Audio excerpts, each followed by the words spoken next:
I love the look and feel of movies that were shot on actual film. Maybe it's nostalgia from growing up in the 90s and watching movies and shows that were shot on film, but I also feel like film has this organic, lifelike quality to it that distinguishes it from digital images. I'm a huge fan of embracing flaws and the character of vintage lenses to separate my work from the clean, sterile images of modern digital cameras with super sharp lenses and no noise. I think those can serve a purpose, such as real estate, food, and corporate videos, but they're not really my cup of tea for personal creative projects. So in a lot of the films I've worked on over the years as a cinematographer and/or editor, I used vintage lenses, and in the edit would often try to emulate film in the color grade with film print emulation LUTs, manual grading, and film grain overlays to different levels of success. I was never quite happy with it and always kept my eyes peeled for a better way, but I never had the budgets or resources to shoot on actual film myself, or I was working on short films where the director wanted a digital capture. Enter Dehancer. In 2022, I started seeing more and more videos online of people using Dehancer to replicate a film look, and I really liked the images I was seeing. So when I shot my short film Tundra, I planned on using Dehancer to try to make it look like it was shot on film, and I was really happy with the results. When Tundra premiered at the Silverwave Film Festival, for which it won Excellence in Cinematography, people who saw it actually thought and were asking if it was shot on real film. Then, Dehancer asked me if I would do a review of their product. They haven't paid me to do this review, but if you watch this and decide to purchase Dehancer, you can use my promo code HOFF10 to get a 10% discount, and I get a small commission, which will help me make more video essays on this channel. I shot Tundra on a Sony FX3 with 3 Helios prime lenses and the Greatjoy 1.3x anamorphic adapter in 4.2K ProRes RAW. I used a Simulate Scratch to convert that to Cinema DNG so I could edit it natively in DaVinci Resolve and maintain total RAW control. I did this for 2 reasons. 1, I wanted to bypass the in-camera noise reduction because it makes the image too clean for the look I wanted.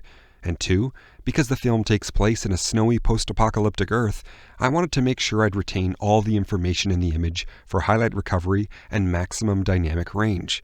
I edited the CDNGs in DaVinci Resolve and used Dehancer to do the entire color grade. So, Dehancer might look complex at first. Maybe there's a bunch of names of things you haven't heard of before, but it's actually pretty easy to use. And I think one of the best ways to learn something is just to click around, set sliders to 100, see what everything does and how it affects your image. When using Dehancer, there are a bunch of different camera profiles you can choose from to tell the plugin what the source footage is in order to get the most accurate emulation possible mapped to the exact sensor the footage was shot on. I decoded my CDNGs in Resolve's RAW tab as P3D60 linear. I then had to do a color space transform to get it back into Sony's S-Log3 sgamut3.cine. Then, in a node that was specifically for Dehancer, I set the camera profile as the Sony FX3. From there, you can choose from a ton of different film profiles. I had done some research on what film stock people would actually be making films with, rather than using some of the picture film stocks that they have. What I settled on was using Kodak Vision 3 200T for the interiors and 50D for all the exteriors. Also, you can choose a print film emulation, or you can leave it as linear. I set mine to the popular Kodak 2383. So, you apply the film stocks to your clips to see what that look will be, and then you can do your corrections underneath that using the RAW tab. The RAW tab is where I would fix my exposure, my highlights and shadows, color temperature, all that stuff. And then the stylistic grade was done using Dehancer. Because Dehancer is more than just a film emulation tool, you can do your entire color grade within it if you want. There's a ton of different options, such as color density, any of the corrections that you might want to do, such as exposure, highlights, and shadows. You can also emulate push and pull film exposure methods, and you can take advantage of a bunch of the other stylistic options that it has for film emulation. And one of my favorites is the film grain emulation. So before I had Dehancer, what I used to do, and what a lot of people would do, is that you find your free or your paid 16mm or 35mm film grain, It's just a video overlay that you would put on your top layer of your film or your video and change the blend mode to screen or overlay. It's basically just looping video of grain, and it can look okay, but it's not technically an accurate grain emulation. Dehancer actually analyzes the data in the image's highlights and shadows and creates a grain response based on those values.